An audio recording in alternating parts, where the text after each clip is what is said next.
내 자식이 내가 원하는 방향으로 자라지 않습니다. 저는 사실 이 세상에서 직업 중에 제일 어려운 직업을 뽑으라면 저는 부모라고 이야기해요. 사실 네버엔딩 스토리가 부모잖아요. 그것처럼 브랜드 오너는 네버엔딩 스토리로 정말 한순간도 마음을 놓을 수 없는 마음으로 키워내는 게 브랜드입니다. 그래서 이제 이 왼쪽에는 제가 처음부터 만들어서 키워냈던 뭐 비비고라든가 삼거리 푸주간 뭐 이런 마케도 이렇게 많은 브랜드가 이제 제가 처음부터 만들었던 브랜드고, 이제 오른쪽에 보이시는 뭐 올리브영이라든가 백설, 빕스, 뭐 여기 이제 투썸도 있죠. 그러니까 그런 것들은 이제 제가 맡아서 레노베이션에서 이제 성공시켰던 브랜드인데요. 물론 여기가 뭐 다 성공한 건 아닙니다. 뭐 중간에 정말 실기했던 것도 있고, 저도 잘못 미스 판단해서 했던 것도 있고. 그래서 이게 사실은 음식이라는 이런 뭐 음식, 뭐 맛이, 뭐 커피도 물론 그 중에 하나이지만 이 음식이야말로요, 사실 패션보다 훨씬 어려운 것이 뭐냐면, 패션은 누군가 나와 다른 옷을 입는다고 해서 그것을 뭐 질타하거나 뭐 그런 옷 입지 말아라 이런 말은 사실 잘 안 해요. 근데 이게 음식이나 커피는요, 자기가 먹었을 때 맛없으면 남도 못 가게 합니다. 내가 거기 갔는데 너무 맛없다고. 그러니까 이게 사실 음식이 그만큼 이 월드 오브 마우스의 힘이 굉장히 크고요. 그래서 저는 음식이 정말 사람의 마음을 가장 빨리 움직이는 콘텐츠라고 항상 이야기하는데요. 근데 이제 요즘은 이제 또 어떤 문제가 있냐면, 맛있냐는 뭐 당연한 거고요. 사진 찍고 싶냐예요. 이게 제가 이제 메뉴를 개발할 때 보면 이게 맛있냐 맛없냐는 이미 이제 식당으로서 맛에 대해서는 뭐 당연히 맛있어야 되고요. 누군가가 이걸 사진을 찍고 싶냐. 그래서 이게 사실 점점 더 이 먹거리를 하는 사람들은 어려워지고 있습니다. 이제 이 비주얼적으로 어떻게 보여야 그 사람이 찍고 싶은지. 그래서 제가 이제 뭐 사실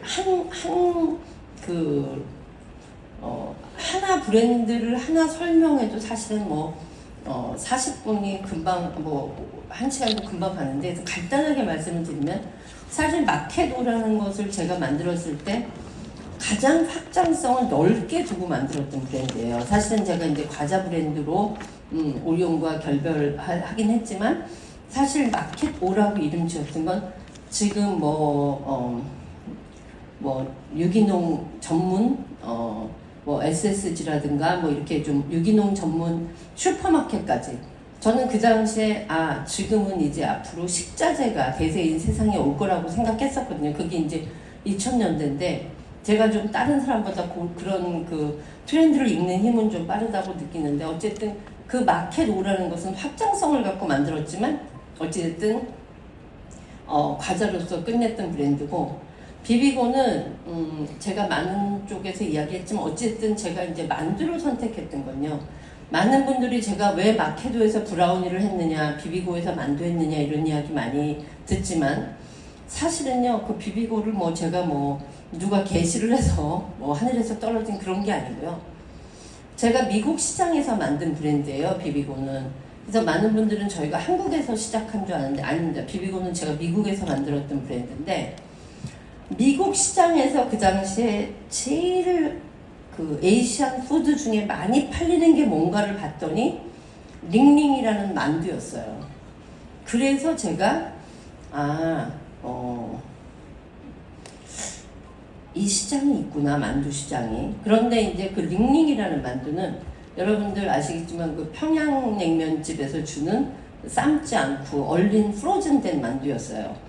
그게 이제 B2B로도 많이 쓰시고 B2C로도 많이 쓰시고, 여러분들이 아시겠지만 그 미국에는 거의 뭐 한 동네 하나 이상씩 그런 아메리칸 차이니스 스타일의 테이크아웃도 있고 딜리버리도 있다 보니까 거기서 그 링링 만두를 튀겨서 군만두로 나가는 경우도 굉장히 많았었어요. 그래서 제가 이렇게 얼린 만두를 가지고 이렇게 미국을 다 먹는다면 우리나라에서 개발한 그런 스팀 만두를 가지고, 왜냐면 비비고나 그 당시에 고향만두, 뭐 백설만두 이런 것들이 다 대부분 쪄서 나오는 만두기 때문에 마이크로웨이브로도 쓸 수 있고, 그 링링 만두는 오로지 딥프라잉이 아니면 삶는 거밖에 없는데, 여러분들도 아시지만 프로즌 만두를 삶으면요, 잘못하면 피하고 그 내용물이 떨어지고, 그리고 심지어 뜨거운 물에 했을 때 안 녹을 확률이 많아요. 그래서 제가 이들이 이렇게 불편한 카테고리고 불편한 프로덕트도 이렇게 살아간다면 우리나라 기술을 갖고 있는 그 만두를 갖고 미국을 공략하면 되겠다. 그렇게 해서 제가 이제 비비고로 시작을 한 거고요. 그리고 사실 지금 제가 제가 이제 제가 판단을 잘못했던 것도 있고 잘했던 것도 있는데, 제가 지금 이제 비비고가 잘했다고 생각하는 거는, 제가 그 만두를 해서 성공을 한 다음에 CJ에 있는 많은 브랜드들이 있어요. 백설도 있고 프레시안도 있고 뿌티첼도 있고 해찬들도 있고, 그 많은 브랜드들이 다 각자 자기들도 글로벌 사업을 하시겠다고 했어요. 근데 제가 그때 딱 잘라서 안 됩니다. 전 세계를 상대로 브랜드 하나 키우기도 어려운데, 우리가 아무리 브랜드가 많다고 해서 그걸 다 펼치면 우리는 그거 마케팅 할 수 없습니다. 그래서 무조건 이제 세계에 나가는 모든 한식 브랜드는 비비고로 통일합니다. 그랬을 때 사실은 이 회사에서 욕을 엄청 먹었어요. 지가 만든 브랜드니까. 지 거만. 사실 그렇지 않습니다. 저는 지금 제가 비비고 만들었을 때 마지막 했을 때가 한 1,000억 이 정도 하고 나왔을 거예요. 근데 지금 4조짜리 브랜드가 됐습니다. 근데 그것은 제 후배들이 너무나 잘 키워줘서 감사하고요. 그리고 또 사실 그 이면에 제가 무조건 모든 한식 브랜드는 비비고라고 했기 때문에 그 비비고 열풍에서 우리가 살아남지 않았나 생각합니다. 그리고 사실 투썸플레이스는 정말 어려웠었어요. 처음에. 여러분도 지금은 투썸플레이스가 잘 되는 상위 브랜드 중에 하나지만, 그때 왜 어려웠냐면 저희가 투썸은 무조건 케이크를 빌었었어요. 그때 이제 스몰 인덜전스라고 제가 이제 그 캐치프레이즈를 냈는데, 나만의 작은 사치. 그러니까 지금은 디저트 시장이 있고 지금 투썸이 막 케이크로 굉장히 유명해졌지만, 그때는 그 케이크 때문에 아이싱하는 분들이 꼭 상주에 있어야 되고요.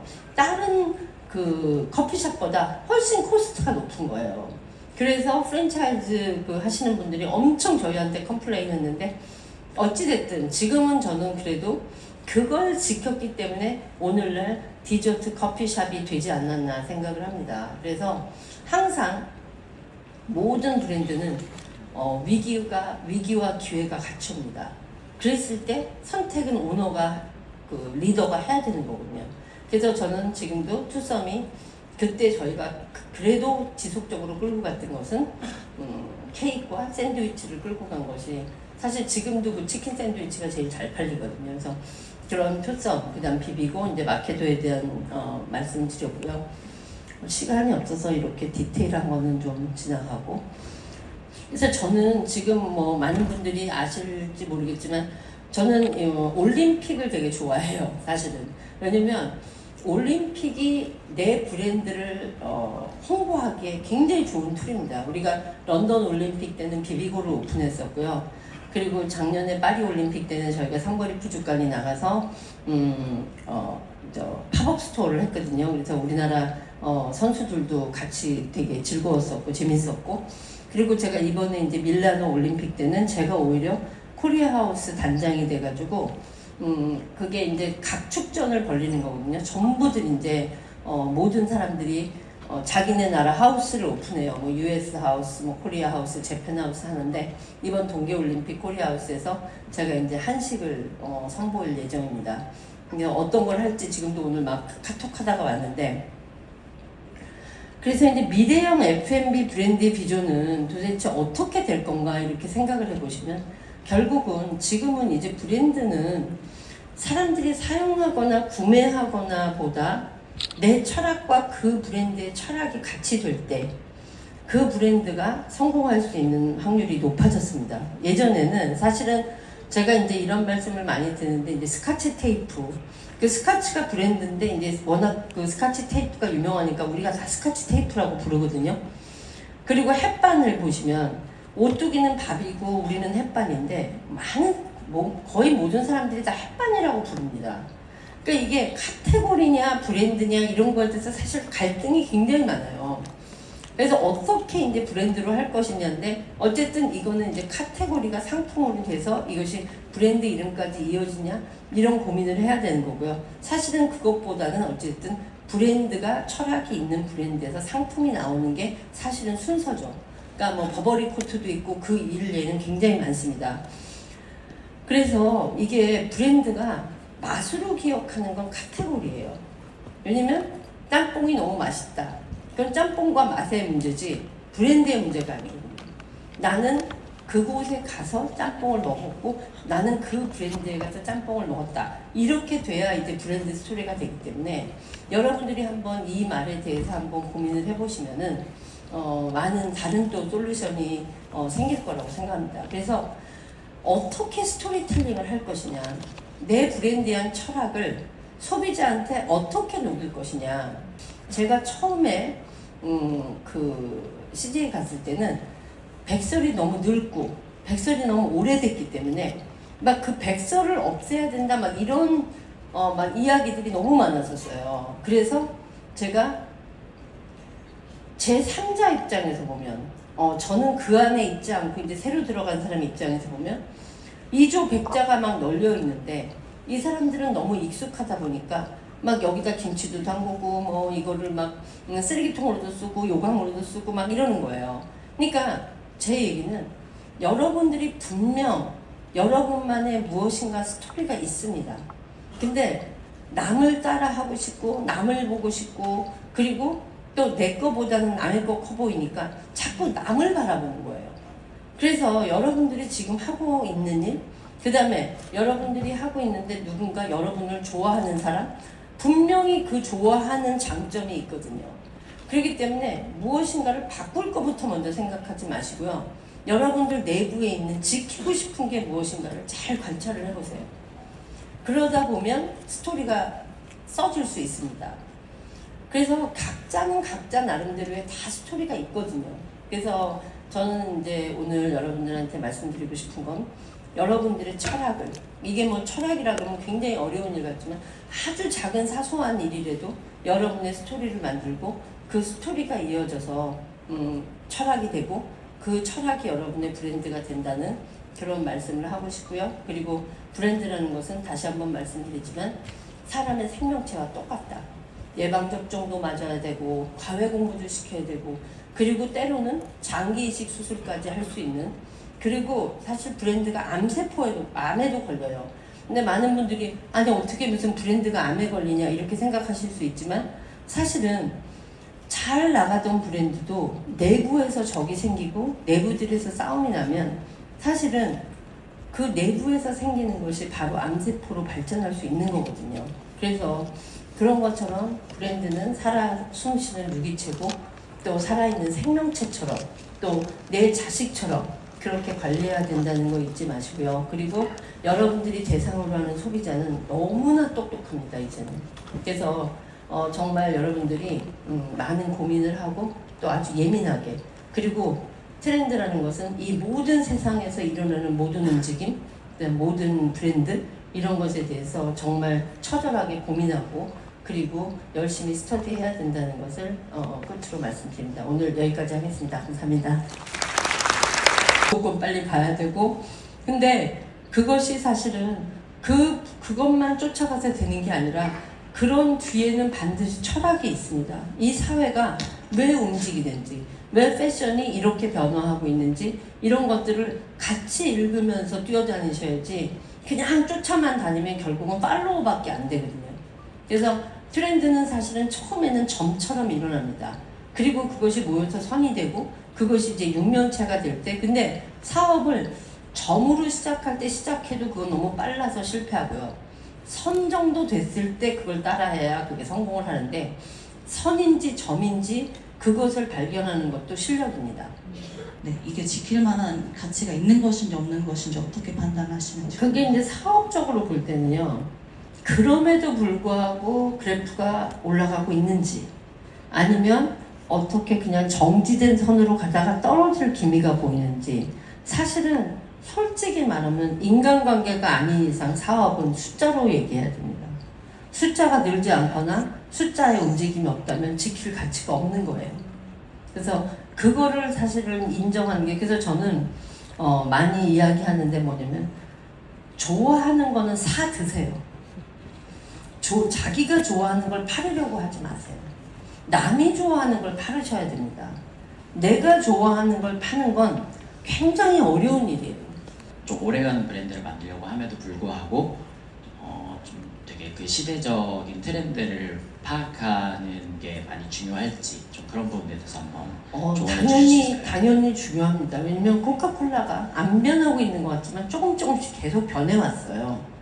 그러니까 중심은 잃지 않아도 무엇인가 조금씩 다 변화하고 있고, 콜라보레이션을 한다거나 뭔가 100년 같은 200년 같은 브랜드들이 안 움직이고 가만히 있었던 브랜드들이 성공하는 경우는 있죠. 당연히 뭐 간장. 그럼에도 불구하고 그들도 변했습니다. 그러니까 안 변하고 이 세상에 끌고 갈 수 있는 힘은 없어요. 그러니까 물론 뭐 200년 된 우동집, 그거는 60자석으로 하는 일이잖아요. 그러니까 아주 레어템을 하신다, 그럼 괜찮겠지만 어찌됐든 불특정 다수를 상대로 하는 브랜드들은 움직이지 않으면 살아남을 수 없고, 트렌드를 이해하지 않고 문 닫고 있으면 절대로 성공할 수 없습니다. 그래서 유행가와 이런 명곡 이런 차이로 보면, 어떨 때 아무 때나 들어도 짜증나는 유행가가 있어요. 근데 예를 들어 비틀즈라든가 이문세 씨라든가 뭐 이승철 씨라든가 이런 노래는 어느 날 갑자기 들었을 때 가슴을 탁 치는 그런 것들이 있거든요. 그러니까 같은 유행이라고 해도 이게 오래 끌고 가는 지속적인 힘이 있는 유행이 있고요. 그냥 그때 떴다 사라지는 그런 유행들이 있거든요. 그러니까 그거를 잘 보시면서 맞춰가야 돼요. 감사합니다. 그 많은 프로젝트를 하시면서 고모님께서 가장 성취감을 느끼는 단계가 어떤 건지 좀 궁금하긴 합니다. 사실은 뭐 그거는 매출입니다. 매출이에요. 소비자의 반응입니다. 그래서 많은 분들이 이야기하지만 사실은 브랜드가 살아있다는 걸 느끼는 건 매출입니다. 그걸 자꾸 나는 너무 빨라서 좀 소비자들이 모르지 않을까? 근데 제가 이 얘기를 많이 하는데, 좀 남들보다 빨라서 실패한 사람들은 그거에 대해서 프라이드를 갖고 있는데, 그러면 안 됩니다. 늦어서 망하나 빨라서 망하나 망하는 건 똑같아요. 근데 남들이 못 알아줬을 거야, 이런 남들이 못 알아준 양쪽 다 그거는 실기했다는 겁니다. 근데 사실 저는 일을 하면서 되게 제가 고집이 세고 고압적일 것 같지만 아닙니다. 저는 수만 명한테 물어봐요. 제가 무엇인가를 했을 때 정말 테스팅도 여러 번 하고, 어떨 것 같냐, 이건 어떤 것 같냐, 진짜 사실은 많은 사람들한테 들어봐야 돼요. 그리고 그 사람들의 이야기를 들어야 됩니다. 정말 냉정하게. 왜냐면 내가 무엇인가 꽂혀 있을 땐 안 들려요. 근데 그러면 안 됩니다. 사실은 다 들어봐야 됩니다.